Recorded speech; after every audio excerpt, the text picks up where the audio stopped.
Okay, now it is. All right. Hello, everyone. Welcome to the Fashion for the Earth webinar series. Thank you, attendees who are joining us in this Zoom, and thank you for all who are watching us live on YouTube. This video will stay forever in YouTube. So if your friends are not able to join this, you can always share this. It's freely available. And all our panelists have joined us. And behind the logo, we have one colleague from Earth Day who will be behind the logo. He's handling the technical aspects. So fashion for the earth, because fashion was supposed to be for earth to begin with, because nature is fashion and how earth has created itself.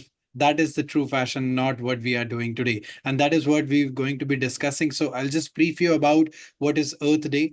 Earth Day Network India is a trust registered in India, which is inspired by the global body earthday.org, which is one of the largest movement in the world. It started back in 1970s, and then more than 1 billion people in 190 countries commemorate Earth Day everywhere on 22nd April. Now, this year, Earth Day theme was Planet versus Plastics, and the next year theme has already been announced. So feel free to check out on the website, and you will find a lot of resources as well. Now, this series, Fashion for the Earth, is a three-part webinar series where we want to explain you the basics of sustainable fashion, and we'll have amazing experts in all these three webinars with us. And it's just to tell you that you can just by switching and doing some things in your daily habits, or just very basic steps in your life, you can actually contribute to save the planet, and it will be fashionable for sure. Sustainable fashion is the new fashion. And before starting, I'll announce that this is in partnership with Kashish Global. Kashish Global is a global fashion brand which is now a pioneer in sustainable fashion, taking a lead and doing so many amazing initiatives, setting a tone for all the other brand, that if a fashion brand can do that and it can become fashionable with the sustainability, why not everybody can do that? Because fashion is one of the largest polluters right now in the world. I mean, it accounts for more than 10% of the global emission, and then it's fifth to contribute for the plastic pollution as well. But if we tackle fashion, if we go the old fashioned way and we make it a new fashioned way, I'm sure with people like our panelists, we can change it. So without any further ado, let me introduce our panelists. So I'll start with Kashish Bhatia Garg itself, who is the founder of Kashish Global. And we have been talking to each other from quite a time now about how sustainability can be at the forefront. And then the new initiative that she has launched called Conscious Collective, this webinar will aim to provide more insights into it and how you all can be a part of it. It's not exactly that you have to be a part of the company. You can just contribute by taking a fashion piece for the earth. Now, other two panelists, we have Nadia with us, who is a pioneer in Abu Dhabi sustainable fashion movement. She's the founder and CEO of Hello and Goodbye. I mean, the name is beautiful itself. It's the Emirates' first pre-loved clothing store, and she has disrupted the retail landscape by promoting eco-conscious consumption habits. Another panelist we have with us, Piyuja Sanghvi, who is a creative strategist, designer, educator, and impact-driven digital creator with over a decade of experience spanning the fashion, media, and creative industries across India and UAE as well. So we have this global audience with us who will be taking you through the first webinar, which is Sustainable Fashion Basics, how we call it 101. So we will try to clear the myths around sustainable fashion, because a lot of people think that whenever this term sustainable comes into fashion, it must be very expensive and not everybody can afford it, or there's no alternative places, there's no nearby shop, let's say, for me to buy sustainable things, or even if buying sustainable more and more is also not sustainable. So all these myths and how you can be a sustainable fashion advocate. And most of the students, I'm sure, who are joining, who have registered to the firm, are students from NIFTs and other fashion institutes. So how being a student who will be going to the fashion industry, how you can also become a green entrepreneur by switching to this sustainable fashion. All these things we'll try to cover in the three webinar series, and a lot to talk about. So I'll just shut myself here and I'll hand it over to Kashish, who will moderate the speaker session. Over to you, Kashish. Thank you so much, Romit, for first of all, for saying yes to this conventional idea about what is sustainability. And I'm so grateful for Earth Day org as well for truly supporting and bringing in this change, which is not actually like a war between like a fast fashion and a sustainability. Because when I talk to a lot of people about sustainability, it just seems like they have to take a big leap or do something very different. So this series was actually designed to look into that. It can be like very small steps. It doesn't have to be expensive, or it's not something you have to change everything overnight. It can be a gradual process, and it can be just a small step at a time, like nothing big. And I'm so grateful for both the panelists as well, who I know so dearly. Like I have worked with Puja and the changes she's bringing in a very different way. And one of the reasons of getting her on board was like, because sustainability and how to have like a platform which truly talks about it. And again, there are so many myths, so wanted to bring in that perspective. And Nadia, thank you so much, because what she is doing in Abu Dhabi and in UAE, because my transition from India to UAE, where some like Dubai is all about big brands, all glamour, where sustainability is not even at forefront. And I know how challenging it is to navigate and find your own path, like uh in this market. Like I always tell to my friends and people I work with, like for 12 years working in a wedding line, I just feel there was no rocket science in that. Like just make a pretty outfit and sell it, and you're good with going with the business. And now when looking forward, where it's about bringing in the change, which is not only about making somebody look pretty, but the earth look pretty. And it's not about saving, because I don't believe that we have to save the earth, but it's about how we can make it more better than how we have found it. So going forward with it, my first question would be to Nadia to look into that. You are the first store about pre-loved clothing in Abu Dhabi. What actually made you inclined towards doing that about pre-loved? And what is people's response when you talk about pre-loved clothing to them? Well, first of all, thank you very much for having me on this panel. Been very excited. So, as you may hear from my accent, I am from Denmark, which is a very sustainable country in itself. And I grew up with pre-loved, vintage, secondhand flea markets. And I was kind of missing that in Abu Dhabi. It wasn't really here.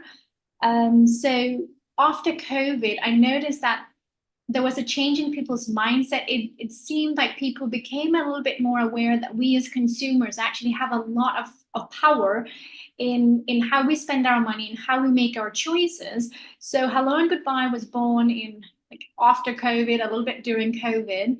And while it is a new concept in the UAE, luckily for a lot of our clients, they're used to it. Like secondhand pre-loved is not a brand new concept in the world, but it's very much a new concept here. And what we're trying to do at Hello and Goodbye, it's so much more than just saying, oh, come buy pre-loved clothes. We are trying to guide our customers or our clients to make more eco-friendly choices. And that can be like, this is my best friend. I go with it everywhere. So we're not just talking about fashion. We're talking about just small changes in your everyday life. Like you both said, it's just about making a little change that will eventually it will have a ripple effect.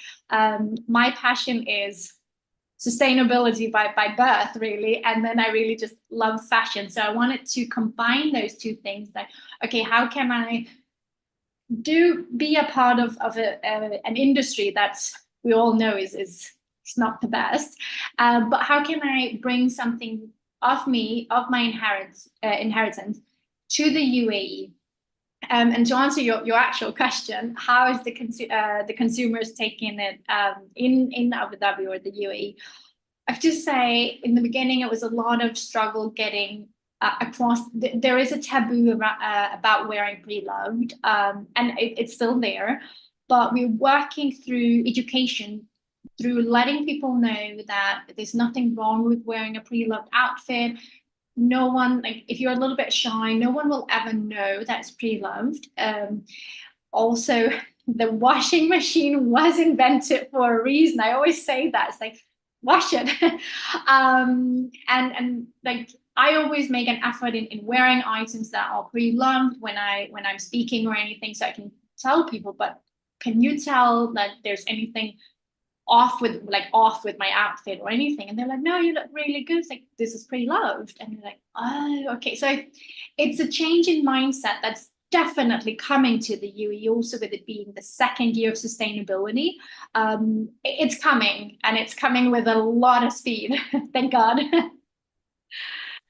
I love the way you said that, coming with a lot of speed. And then Abu Dhabi has Ferrari World, so take it with Yeah. full speed. Yeah, and it's so it's not that somebody has worn the outfit and it has completely torn off. Like, gone are the days that we will wear our outfits till its last breath. Now it's more like, a lot of my friends, when I talk to, they're like, oh, this is already posted on social media, and Yeah. hence I cannot repeat it. And like recently, I wore something at the fashion show and I wore again on the thing, and they were like, you're again posting that. And I was like, I'm seeing other women who are doing like challenge of, like, there is one woman which I completely forgot, who did a challenge of wearing the same outfit for 100 days and was on TEDx. So something Yeah. like that, where consumption.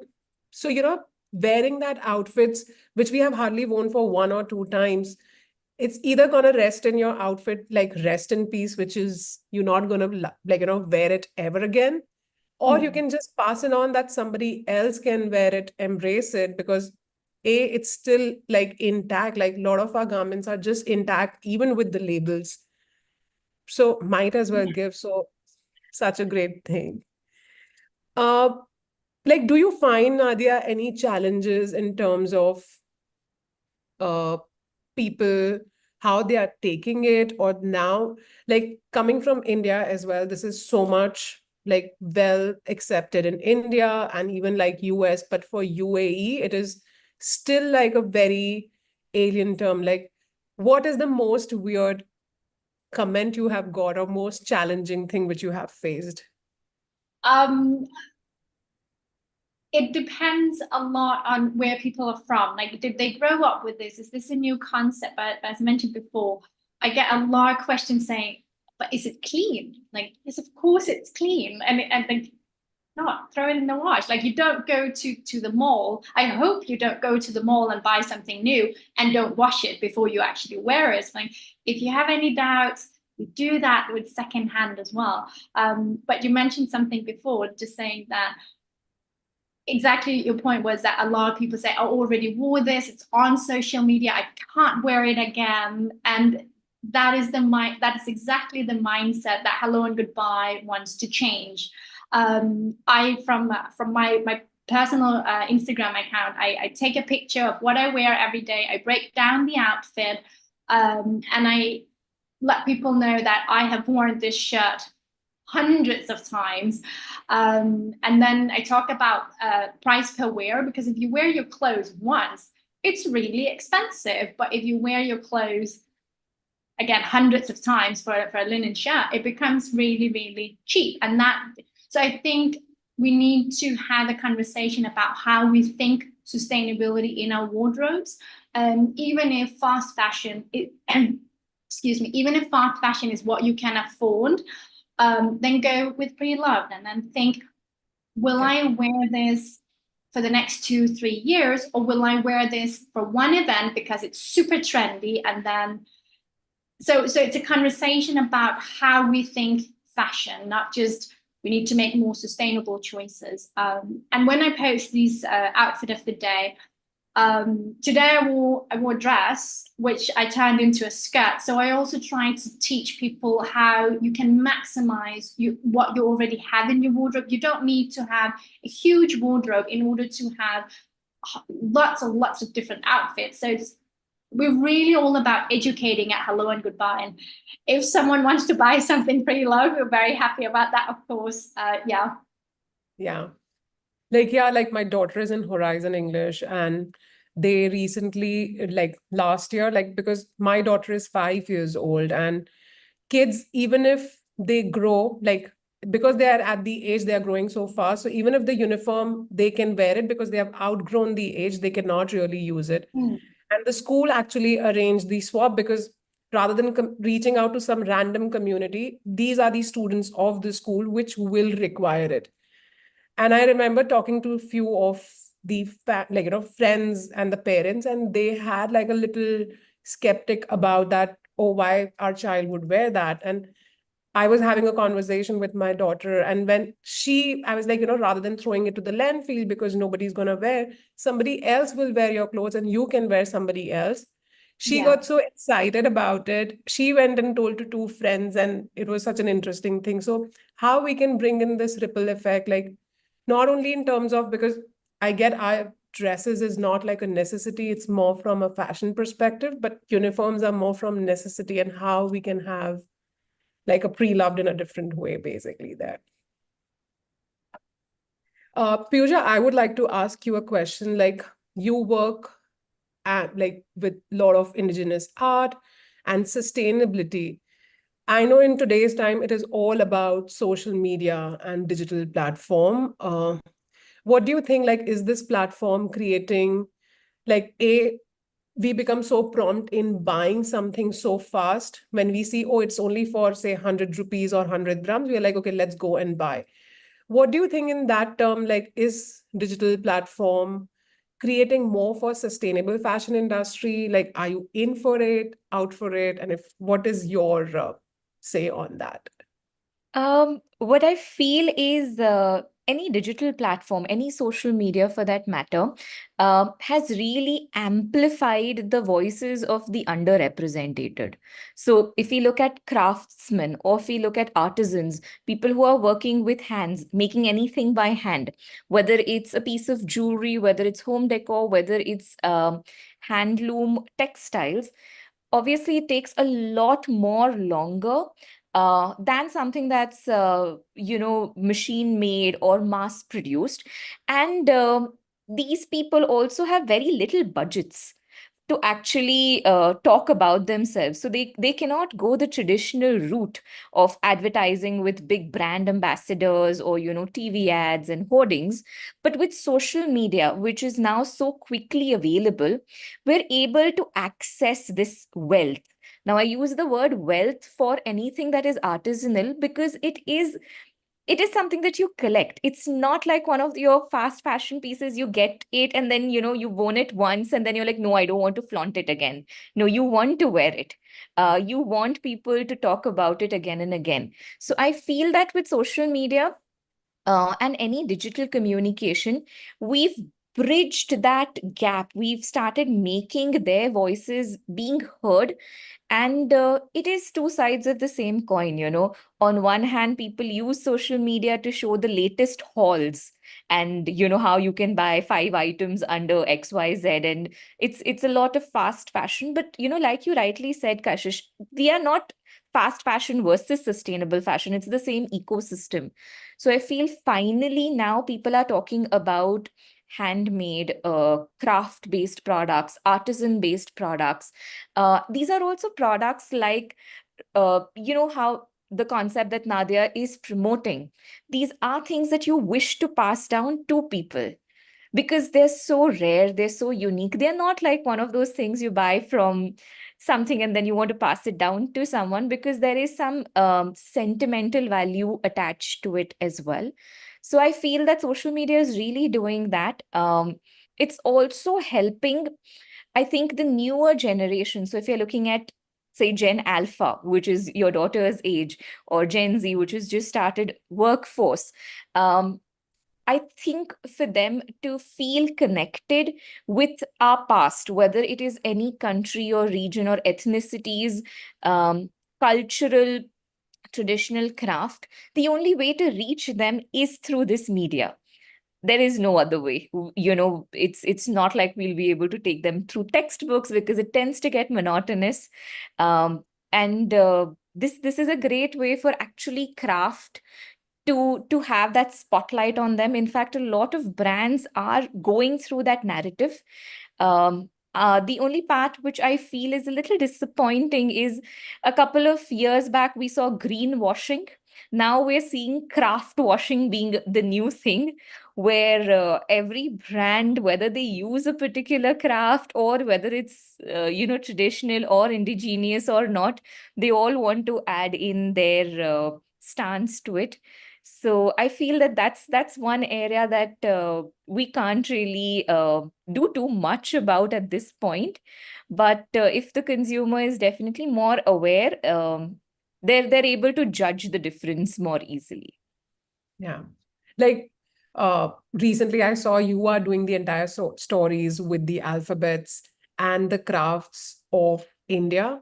And like India is such a vast country that every state has its own story, like state, and under that the cities have its story. And as like even if we go through the alphabets will fall short of, and the Yeah. series can keep going with it. And you work on a design perspective as well. So you spoke about the craft, and you spoke about the how there is a greenwashing and there is a craft washing. Like, what do you think is the challenge now, like when we look at incorporating like a traditional crafts and keeping the modern fashion? Like, do you feel like, is there any challenge to keep the crafts alive? Or because you're doing a beautiful series and you have researched a lot, and if you can talk on that. Thank you. Thank you so much. In fact, exactly the challenge that I face while creating the series is that, with one alphabet, there are so many crafts, and then you really don't know which one to pick. But yes, and of course, the idea is that once this one gets over, we want to do A to Z of global crafts, where I really want to get into the nitty-gritties of different countries. But coming back to your question in terms of challenges, well, the main two challenges that I have noticed with brands, with a lot of craftsmen as well, is one is scalability. So, because these processes take a lot of time, they're not able to match to the volume and obviously the speed of brands which have more resources. So, scalability of products is a challenge. However, I feel that if there is a lot of support that would come from organizations, institutions, maybe even government policies, these crafts could really, really be amplified to the common consumer. Because with this series, one thing I've noticed is people really like crafts. Like they love watching it. They want to actually, there are so many comments and DMs I get saying, where can I get silver filigree jewelry? And I genuinely don't know, because there aren't any brands doing the authentic one. And there's no way to find out, how I can get in touch with a craftsperson from Karimnagar for it. So people are wanting to know it, but the accessibility, scalability is one challenge. The second challenge is just keeping the craft alive. So there are certain crafts, while researching, we realize that probably it's the last family in that particular village that's doing it, because resources are limited. The commercial value of these crafts are something that is diminishing over a period of time. Again, here is where I feel that if crafts are given a new perspective, a lot of crafts are kept alive, particularly in India, because they are exported, because they are loved by so many other countries and they're so unique. So I feel that if they get that opportunity, we don't really see them diminishing. We can, in fact, start seeing that entire craft really, really grow. Yeah. One of the initiatives that actually had a big impact even on my journey with crafts was in college. We were in our third year, we were told to go to a craft hub, stay in those villages for 10 days with the artisans, see the community, their lifestyle, their challenges, and then use that craft for a modern day consumer. Now, while in college it was a very, very limited exposure, what happened was it kind of made me realize that the responsibility ultimately is ours, Yeah. as consumers, as designers, as people who would advocate for sustainability, because so much about sustainability is also about people. And, how much of the planet is impacted is also on the people who are running the show. So Yeah. definitely, these would be the two main challenges, scalability and just keeping the craft alive. Yeah. Like it's so interesting, like, me having a journey in like a wedding and a couture wear. It's very interesting, like when we come for a everyday wear, we want exactly the same outfit as somebody else is wearing. But when it comes to a wedding day, you definitely don't want exactly the same outfit.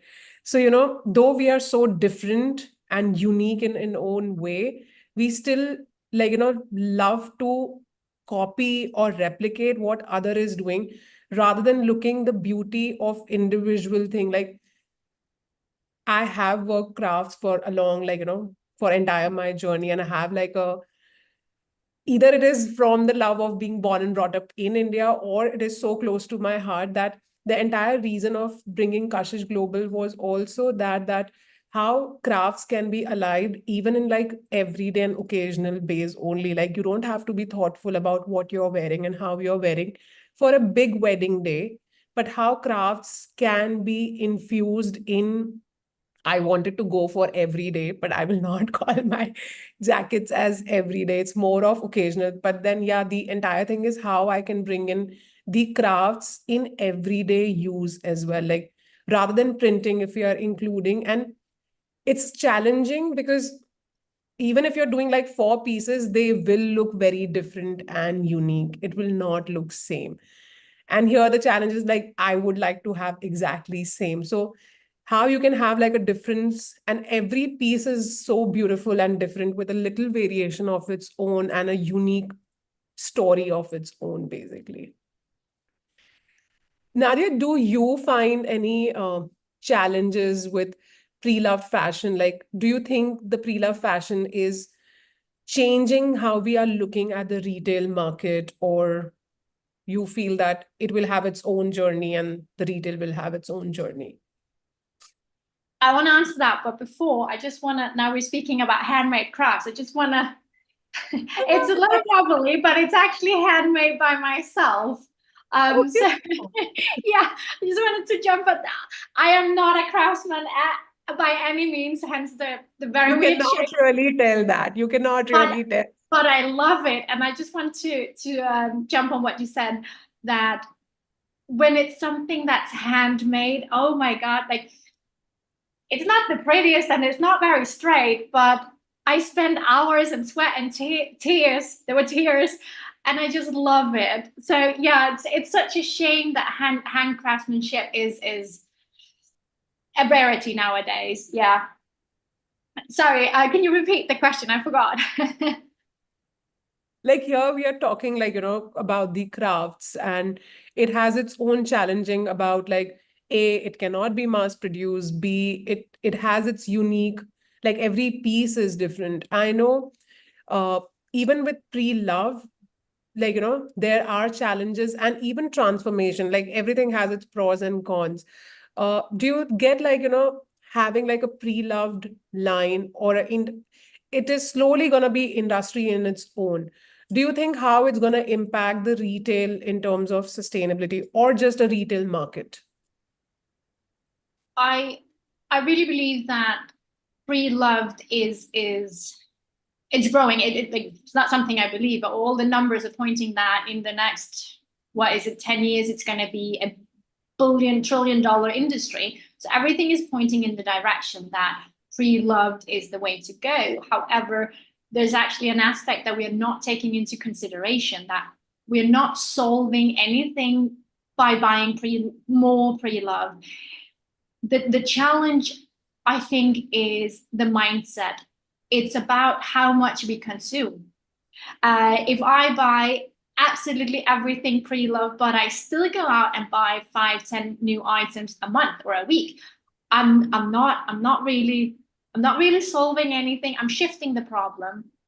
So and let's be honest, like most fast fashion clothes are not, they're not made to last. Unfortunately, they're not made to last. Like I can see some brands that I have that are plus 10 years old, much better quality than exactly the same brands, but they are from today. So that's another challenge in even in the pre-loved industry, that the items, unfortunately, are not made to last.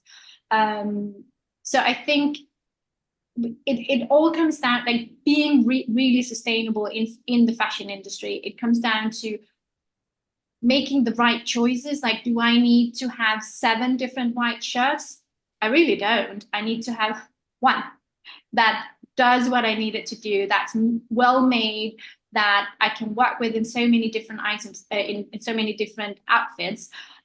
So I think one of the challenges is to entirely change the mindset about what we put into our wardrobes, how we consume.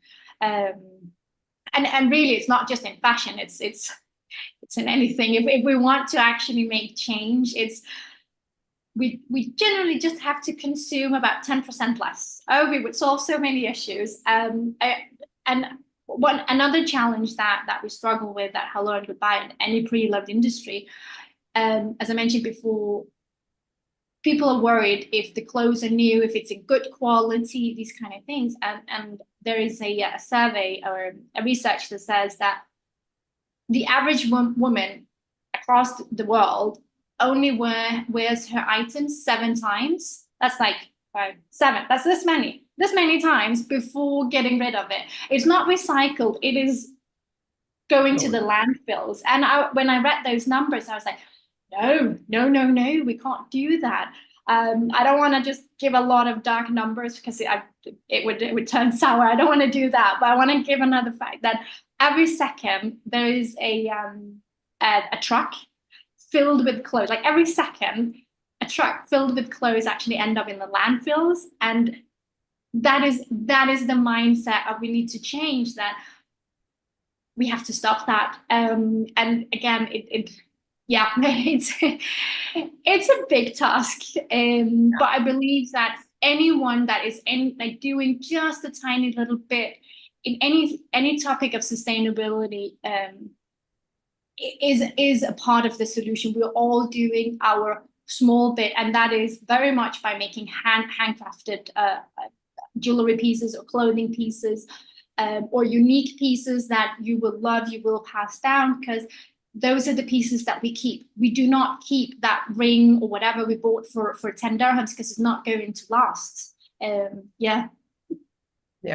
Like, thank you so much for that, because around COVID, when I was looking at giving a different perspective to what I'm working, and when I read about the pollution the fashion industry is doing, I was honestly not able to sleep for a few days. And I was like, as if the entire pollution is done by me. And it's such an interesting thing, like, when we are buying something, we don't think that this is the cause and effect of the climate change, or this little step can bring such a big impact. Like, we just feel that, everything is going, how does my choice would make an impact on the larger scale? But no, one choice at a time and small little change can bring such a huge impact, which even if logically, if we have to fathom, we cannot really fathom about it. Sorry. Yeah, please go ahead. I just want to add, so no one sits and feel like, oh, this is my responsibility, because we cannot do it alone. Like I was like, oh no, I'm the problem. And it as you said, it can actually be haunting. So we as consumers can only do so little. We have to remember that wherever we go, we see advertising, we go to the stores, it is a new collection. Like 30 years ago, it used to be a new collection 6 times a year. 50 years ago, it used to be a new collection 4 times a year. And so now it's a new collection twice a month. So as consumers, we cannot solve this on our own. Don't feel bad. It's very, very important to not take this upon yourself and say, oh, I'm the problem. It's like, I see Rumit, you're sitting with a glass of water instead of a plastic bottle. These are just the little changes that we can all do. Like my own bottle. Yeah. So don't be too sad. Yeah, like when you reflect back on your wardrobe, like when you look at our grandmom's wardrobe, almost 70 to 80% of the things we could easily like, take something from that and remake it. Now, when you just open your wardrobe, when you look at it, that how much percentage you can actually, like, even if it's not about expensive fast fashion or anything, I just feel the average will not be even more than 20%. So, what are you really passing on, and what would you like to tell your future generation with it is important, basically. Yeah. So, yeah. Pooja, with that, like, in your experience, like, what innovative designs and marketing strategies can be like really helpful in terms of making sustainability more effective? Like, you are thorough with the marketing and AI and all of that. And now AI also being like such an integral part of what we are doing and how we are doing. Like, because for any business, like here, if me and Nadia would like to make a difference, it is through social media. So if you can throw some light on that. Definitely. I think with the conversation between you, Nadia, there's just so many indicators of what could really work for sustainable brands. What I feel is the crux of, why anyone buys something new, or why is someone buying something new every now and then, comes down to a very simple fundamental, which is happiness, which is why we call it retail therapy. And the second one being social validation, because we want people to really compliment us every time we're wearing something. So any marketing strategy or innovation which touches on these 2 points is really going to connect to people.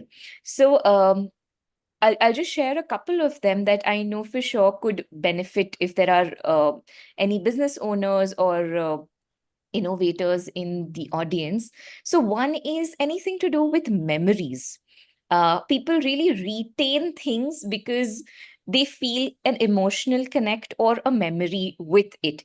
Even if that piece of clothing or that jewelry or that watch or that home decor item is probably worn out, but you'll still keep it because it's a part of you in some or the other way with respect to a happy memory. So I feel that we do need to talk about sustainable or pre-loved clothing or organic or eco-friendly clothing in the same way. We need to say that this is going to help you create happy memories and pass down these happy memories to your future generation. So there's a lot of emphasis that we're putting in terms of communication with very heavy words like responsibility. Like Nadia said, where it could really daunt you. You could be haunted that, oh my God, what am I doing? I'm not doing the right thing. But when you kind of put a more positive lens to the entire marketing of it, people feel generally happy about buying the product. So I feel that one aspect is tackling the memory happiness aspect. When in COVID, there was this entire trend which went really viral called the dopamine clothing or the dopamine decor, where people were using really bright colors because they wanted to feel happy while they were caged inside their homes, or they felt that they were really not being able to do shopping or revenge shopping, which ultimately came out. So I feel that that could be one point where we could be looking at that. Second thing, when it comes to any brand that is sustainable or trying to make a positive impact, when there's a lot of transparency, consumers actually feel more connected. So that's where the brand need not say, oh, we're 100% sustainable, or we're doing these great things. We can be honest about the flaws, and we can be honest and say that, why don't you as consumers help us fix this? So a lot of then the responsibility shift happens even on the consumer, and there is a connect between the brand and the consumer. It becomes more like a partnership where they're both going towards the same goal, which is a better planet and a better community. So I feel that, being extremely transparent is another key. And the third thing, again, it could be sounding very generic, but storytelling. Everyone has a unique story. Every brand has a story which ChatGPT can't make, which no AI tool can come up with. It is exclusively yours. And that authenticity really, really helps in building brands and building trust. So, yeah, that's what I think could help to some extent in making consumers feel that sustainability is a choice. So, even if they're buying 5 things from a fast fashion brand, and they're picking one thing from a sustainable brand, I still feel that's a win. Yeah. Like, thank you so much for telling that about, like, yeah, emotions is something which we don't actually, like, I truly believe we don't buy a product, we buy an emotion. And about the entire storytelling, like, my brand is also about completely storytelling. And I truly believe, like, story connects people. And when people feel connected, they come together and they make a difference. So, as even Nadia was saying, it's not only my job, it's not only her job, it's not only Earth Day's job to make a difference. It's a collective effort, and storytelling becomes like such a great tool, because that makes you, like, and as you said about, like, including consumers and the customers as a part of it, like, even with us, when we feel we are included together, we'll go a mile extra to contribute to it. So thank you so much for that insight. That was pretty helpful. Nadia, I would like to ask you, like, yes, we are talking about these are the challenges. Like, what strategies had, like, really helped you for bringing more conscious consumption? Like, you spoke about that every day you're posting about your outfit, and which you actually then, like, divide it and give more information. Can you give some strategies which is, like, really helpful to bring the voice out to the market? So one of our strategies is that we are not at all about profit. We are a social responsibility, and everything that we do, we keep our core. Like, if we sit down at the table, if we want to make a change, will we stay true to our core? Recently, we launched an initiative that with every sale, we plant a tree. So we are adding as much as possible we're making it as easy as possible for our clients to make better choices. And when we get items that are donated, then we are funding girls' education in the developing countries. So we're really trying to do as much as we can to showcase that buying pre-loved is not just good for the environment. It's not just cheaper for you than going to the stores, but by making such a small change in your everyday life, you are actually a part of a much bigger picture. We are also doing beach cleanups. So I think it's just about creating as much awareness in different aspects of a sustainable lifestyle as possible. And that is not at Hello and Goodbye. That's not only by saying, here's some pre-loved clothes, please buy that. It's more about how can we help you make as many eco-friendly choices as possible while it's still convenient for you, because that's what consumers want. They want convenience, but they still want to do good. So our strategy is always stay true to our core, which is stay as zero waste as humanly possible within our business, and then add as many aspects where we can just make very small but important difference. It's going okay. Yeah. Like, it's such, like, bringing small changes, and which is not only impacting your current present thing, but it's about, like, sowing the seeds even for the future. Like, somebody is buying and the tree is being planted. So today the garment, you may just wear it for 1 time, 2 times, and again sell it. But there is a tree planted which brings more greener planet. Is such a different perspective to look at fashion, that here okay, we are throwing one outfit in the landfill, but we are creating a difference. It's not about balancing, but it's even about bringing the change, which brings more bigger and greater change looking forward. So this is such an amazing thing. And like for me, I just always feel that sustainability can just be so much fun, can just be so much like it doesn't have to be overwhelming. It doesn't have to be like a responsibility, as Pooja said, but it can be something which can bring in with so much. Like when kids go to learn new thing, they are not stressed about that what they are going to learn or how they are going to learn, but it's the excitement of learning new. So if we look from that lens, that okay, what new habit can I include in my lifestyle, or what new thing I can do it, there is so much right available. And it is not only with the fashion, it can be from a plastic bottle, as you said, right? Which can be like a huge difference. Like, so thank you so much for that insight. And I hope this can be like such a great contribution to everybody. And anybody watching here who's feeling stressed about it, please don't, because our entire agenda is not that you guys have a sleepless night, but it's just about that what can we bring in together, which can be such a different perspective. I would like to go through the questions in the chat. So Rumit, if you can let me Sure, sure.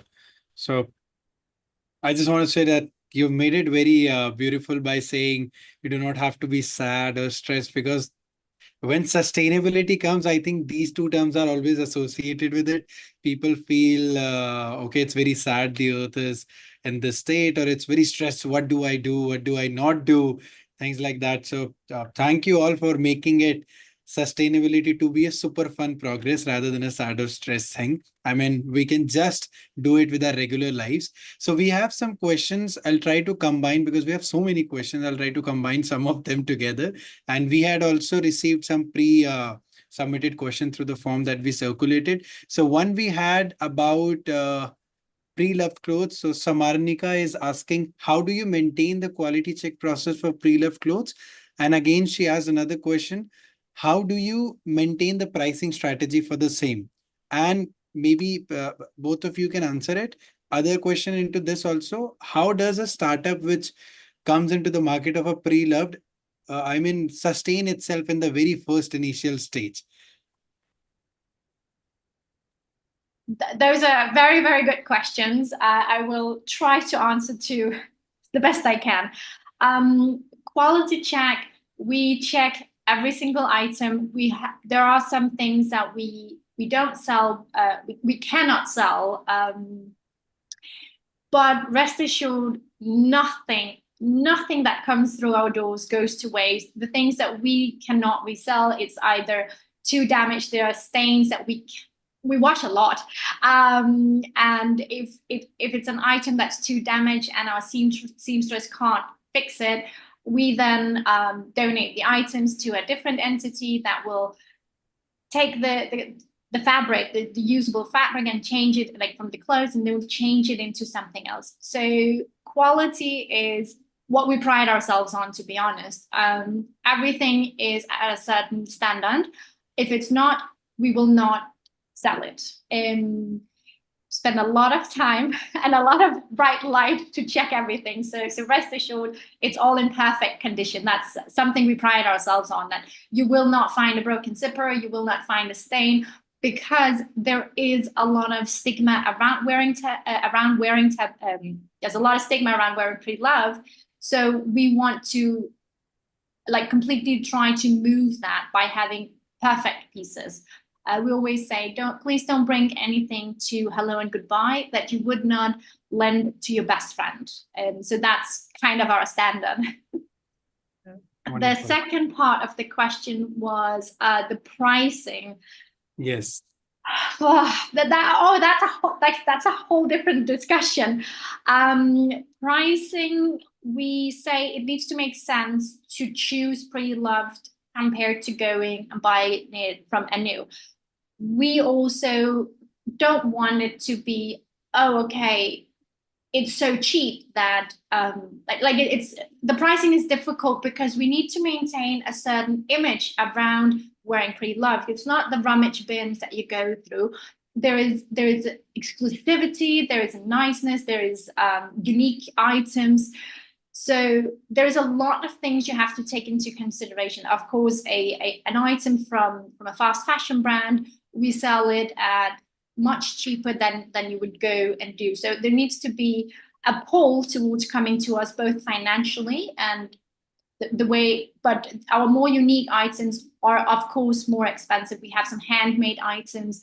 They are still on the expensive side, but our average price is around 100 dirhams, and then it goes up. Like obviously, there's more expensive, and there's something that's more cheap. So we want it to be accessible for everyone. And I think there was a third part of the question. Was there? How does somebody who starts, let's say, startup in this, how do that sustain in the very initial phase? You wake up one morning and you get a crazy idea. That's how you do it. It's a lot of persistence. It is building a community. You cannot do this without people believing in you. I have not created Hello and Goodbye on my own by any means. I have gotten Hello and Goodbye to where it is by our amazing community that supports us, that donates their items, that buy our items, that share our posts, that come to our beach cleanups, mangrove planting events. So it's a community thing. It is not a one-man show, not at all, one woman show, not at all. It's about having people that believe in what you do, and of course you have to believe in it too. Amazing. I hope that answered the questions for the people who have asked. Another question, very interesting question, I would say. So Richa Rai, I'm sure that she's a school student, because she's asking to Piyuja, what did you do in college? Like, was the education in line with what you're doing today? Maybe if I paraphrase it. And another question, what can a person who is still at the school level can do to support sustainable fashion? Okay. Hi, Richa. Okay, so almost 15 years ago, I did fashion designing from NIFT Bangalore. And in my third year, we had a program called Craft Cluster. So 10 of us were sent to a small town in North Karnataka to study carpet weaving. And we actually made products which were not carpets, but actually day-to-day products with the craftsmen. And that's when it got me interested. And in terms of what you could do at school level, I think there's just so much that you could do, And I really, really appreciate that you're even thinking at this young age about what you could do. I think that's such a great indication of, the way ahead. I always feel that the generation that comes after us is always better.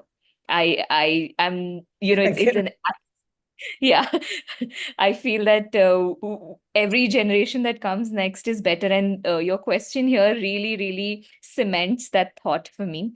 So one thing that you could do, which is very basic, if you and your best friend are going for shopping, say for a, a prom night or an event or something of that sort, whatever you get, try and swap it.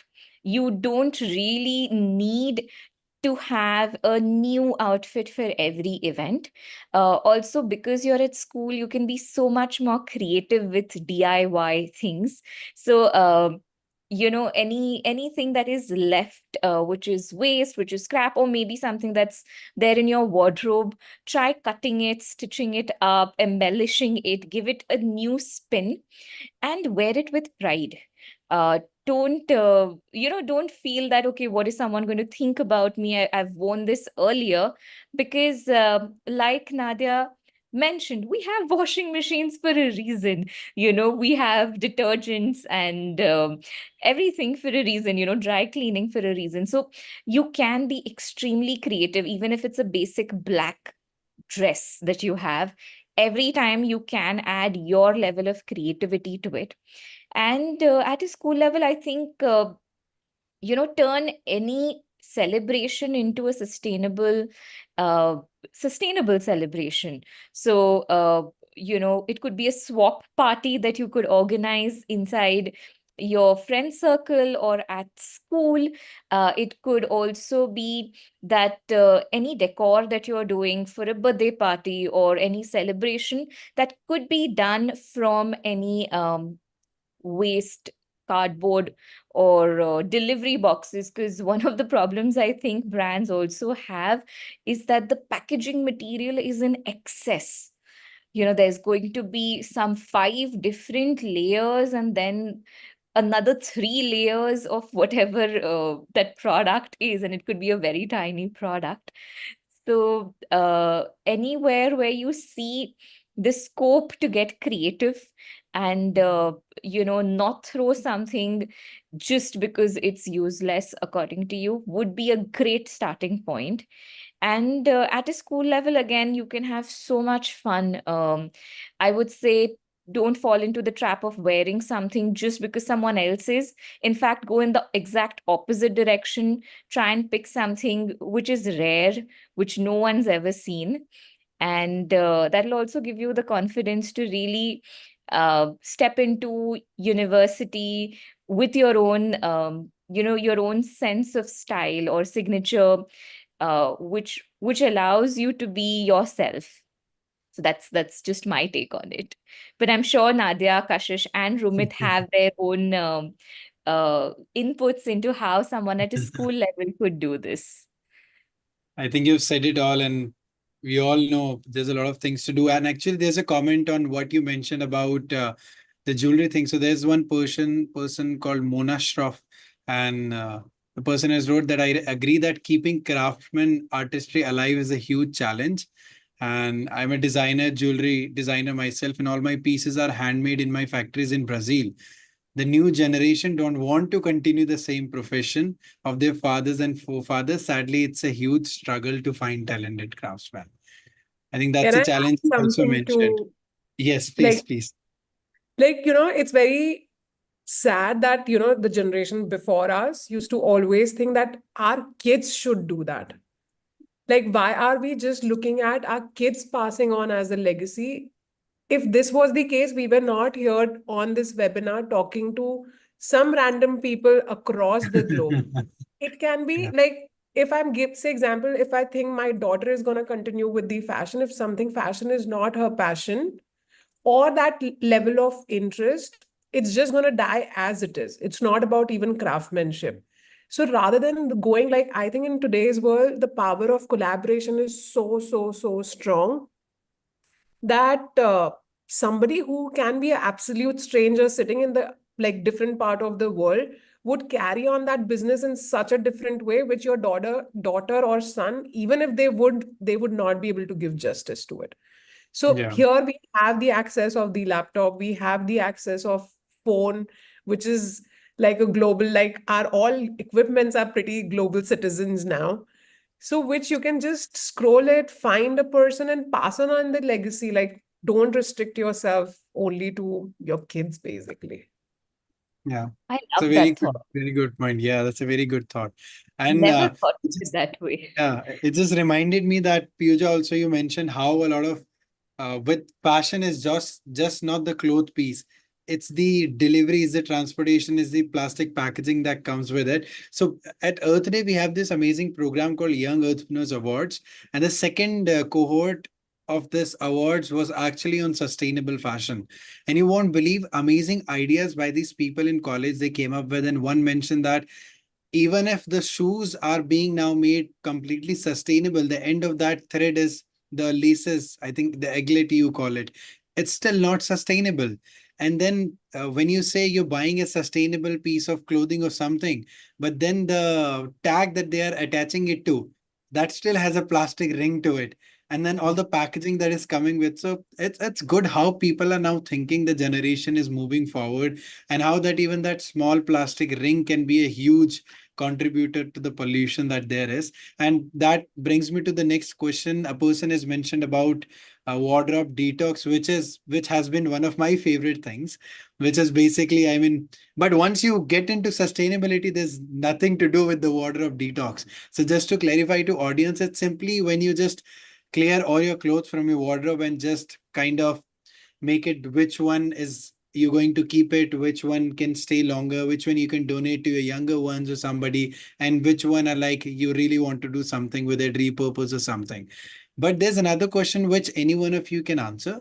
And the person is asking, person name is Nadeem Ahmed. He's asking, is there any solution to like how a lot of cloth brands prefer to burn the unsold clothes rather than giving it to the needy ones or some third party sellers? There is nothing that, it could have been better, but it is just the brand strategy. Like some like people like us would be like, rather donate it or things like that. But it's the brand perception and the brand value that they are doing that. So it's not about are they doing right or are they doing wrong? It's just that what they believe in. Today, you will do exactly like however we want to talk for an hour, or we are going to continue with the series. And it's just not only about this platform. There are like a lot of different platforms which are talking about, but still we will consume and do exactly what we have to. So I think it's a pretty individual take on that. Can I Just to- add something to? Oh, Yes, yes. yes. No, go ahead, please. Sorry. Okay, so just something, this reminded me of something. When I started my first job, I was just 22, and we were given 1 month of store visits. We had to actually sit inside stores and observe consumers. That was the task before we could go to the back end head office and start making products. And one of the stores we visited actually had a cafe inside it. It was a concept that was very rare back then, where food and fashion wasn't really mixed in retail space. And as very young joinees, one of the management trainees actually asked the cafe, the chef, saying, "What happens at the end of the day? When you shut the store at 9 p.m., what happens to the food here?" And they're like, "We throw it. We throw it every day." And that really kind of put the 6 7 of us, really we were a little stunned that, okay, you don't really throw clothes, but you're throwing food every single day. You could just donate it to someone. There are so many people in India, particularly in Bombay, who die of hunger or who are sleeping without food on their plate. So why not do that? And the answer that they said was, it's not a part of our SOPs. It's not a part of, the system that is created by the management, and we can't do it in secrecy every single day.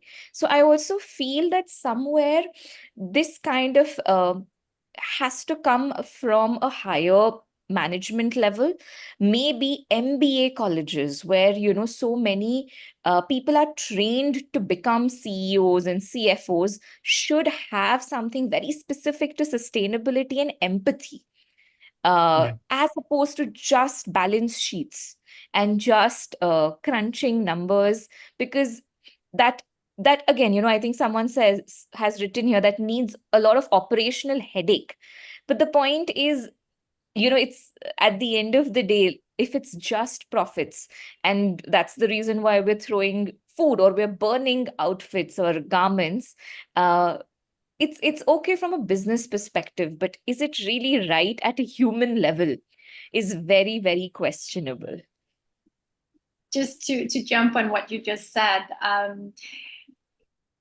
the only solution is from a governmental regulation perspective.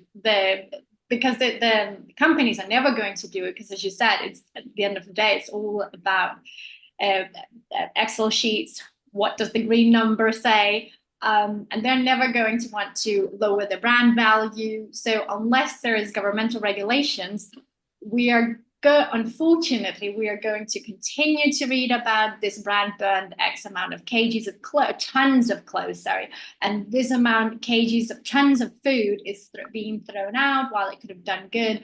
So as long as there's no regulations, unfortunately, there's not really a solution. And I just wanted to jump on the question about the detox. I just wanted to add a small thing that you said, Ramit. We all think that we need to follow fashion, but the thing is, fashion, it's fleeting. Whereas you have to find your style. And once you've found your style, which will change according to where you are in your life, but the basic of who are you will reflect in your style. And then that way, once you've done the detox, you need to figure out, okay, what is the life that I'm actually having and not the life that I want, because the life that I want is all like princess dresses and tiaras, but that's not my reality. My reality is a little bit more practical. And as soon as you've pinpointed like what is it that my life actually is, where do I go during a day, then you can start to make more eco-friendly choices and know what to put into your wardrobe, so you don't in 2 years have to do a whole new detox of your wardrobe, and it becomes really expensive too if you have to change everything. So I think the essence of doing a wardrobe detox is really about finding who you are, what is your style, and what does your wardrobe need to do for you, and not the other way around. Trends, they come and go. It's leopard print, it's florals, it's, I don't know, yellow zebras. But is that really you? Yeah, so finding who are you, and I know it changes, birth, like you grow up, you're a teenager, but I think there's still some of the things that are you at the core. Yeah, so it's a lot about self-reflection, really, about who am I? What do I want to represent to the world? Again, I want to represent tiaras, but it's not happening. And No, like that's adding exactly right. to Yeah. that, sorry, like adding to that, like every known celebrity or a personality which we know, we normally remember them by the dress or how they looked in terms of their attire, the personality, which includes the dressing part so importantly. Yeah. Yet we try to navigate ourselves with the latest trends, even if that makes sense to us or not. So, like, sometimes just pausing and reflecting that if it is not about the trend, what do I truly love to wear? I think the perspective would be, because I think what we are liking and what are we seeing and what are we consuming are completely not on the same line, definitely. Yes. And it's exactly what I always tell people, that fashion, even though I'm not from a fashion background, but I tell fashion was never about wearing something new every day. It was Yeah. always about styling the thing that you already have, what suits you, what color combination and stuff like that. So I really hope that trends, this new sustainability trend, or I say the real fashion comes into the picture here. And we had a question also, which I will put a hold on, because that relates to another episode that we will do in the series. That question is about the different kind of materials that we have. So, and that we're going to cover on the Cotton Day. And so for the audience, we have two more episodes in this series, which will talk about repurposing the art, or repurposing the materials that we can use in the daily things that we can have. And of course, the links are in the chat box. And thank you, all of you who have asked amazing questions. And this is live, so feel free to share it. And we will definitely open the registration form once again. For the people who have already registered, you'll get the invite for another sessions. And with that, I would like to thank you, Nadia and Piyuja, and thank you, Kashish, for moderating. Truly an amazing panel, and so wonderfully explained everything which people must know about fashion. And just to last, I've written so many things actually, which I am going to use when I read articles about it. But I just want to say some of the summarization, that the things that I truly loved, and I think people can take it as a takeaway for this session. What Kashish mentioned, that it's not about making our planet, making ourselves pretty. It's about making our planet pretty. So I think that is what we definitely remember whenever we go take a new outfit and see ourselves in the mirror. Is it going to make us pretty or the planet? I think that can actually put us in a kind of a guilt or something. And what Nadia said, that it's just a little change that can actually create a ripple effect. So if doesn't never think that just you will not buy one cloth tomorrow will change, cannot change the world. It actually can, because it starts with you. And there's a famous quote that always goes around in Instagram and social media, that just a straw said 8 billion people. And I think it's the case with everything that we are doing today. And the last and not the least, Piyuja mentioned that your fashion should be something kind of your wealth, because it is something, the craft that you collect. It's not that you can just wear fast fashion and throw it away. So you really have to love what you have, and that what also goes with pre-love and the new things, and just stay sustainable. And if any last comments or kind of wise words you would have for the audience, so open to you. I would like to add, like, just ask yourself, like, what future do you desire with fashion? Not with yourself, but with fashion. That will make such a huge impact. And like, just sleep over with that thought that, okay, what impact I am making? What, like, what do I truly desire? And put down in your maybe a vision list and see how that can show up. And uh, for me, the entire perspective is to look at how we can give a different perspective. It's not about either or. And just to make this fashion thing, which is not overwhelming and stressful, I am coming up, and it's a community coming up together, which is about fashion workout, which is not only about detoxing, but even the wardrobe. And it will be on, it's a 30-day challenge basically, which is about saying hi and hello to your wardrobe. So it's a fun, interactive thing. If anybody would like to know more about it, just I can put the link on the comments and we can look into it. So have some fun. Like, we don't have to be stressed, and it's not a responsibility. And the world is not going to end if you're not changing your choice. But it's just about reflecting that, is my choice making a relevant voice in the world? Amazing. So, So I think with that, we wrap this episode. Wonderful. Thank you so much once again for joining. Thank you, audience and people who are watching us live. And we will come back with another episode. Thank you, everyone. thank you so much. Thank you, panelists, and thank you, Thank Adyor. you. Bye.